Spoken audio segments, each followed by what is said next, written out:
Very warm welcome to you, and you are going to be with us for part of the morning. So the DA is South Africa's largest official opposition party. Over and over, it says it believes it can lead the country. It says that the many scandals impacting on the ANC has paved the way for it to seize power. Yet, it seems, though, that the party hasn't capitalized enough on this if you look at the recent opinion polls. I think the DA is supposed to admit that it's not immaculate as well. It is a political organization, not a religious organization. And why I'm saying that, it has also been tainted with some kind of a very unfortunate scandals and some allegations, especially in the Western Cape. And also there are some issues here in Johannesburg Metro, as well as at Tshwane. And so for them to take such kind of a stand, I think to a certain extent, it is good for the election party. If they do a serious self-introspection, they must face the reality that even themselves as a political organization, there are issues that they have to deal with, especially the issue of corruption. Take, for example, if Julius Malema says they would persuade Herman Mashaba not to leave not to leave the municipality, and even if they do away with the DA, the question that you have to ask ourselves, why are they investing so much to Mashaba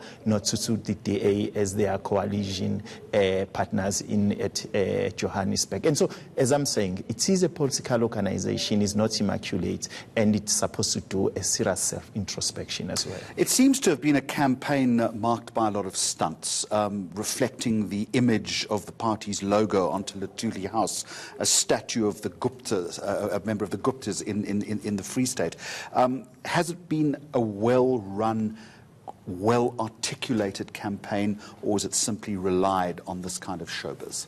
I think to a certain extent what they've done is something that the Zondo Commission is doing brilliantly to discredit the ANC, as well as the other commission that are going on. I think they're doing well in terms of discrediting the ANC. I think the DA, what it was or is supposed to do, is supposed to give us what is it that is going to offer us. And bear in mind that the DA currently is in kind of a Rubicon that is supposed to cross. The politics of identity, even within the DA, is such a very an uncomforting kind of a thing that they have to deal with. And so why I am saying all these things, the DA is supposed to, as I've said, to do an introspection and communicate kind of a comforting and assuring message to the voters to say, yes, we are a non-racial organization, but we are still dealing with some of our issues as an organization, but the future is bright for us. All right, that's the one side. Do you think that key policy differentiators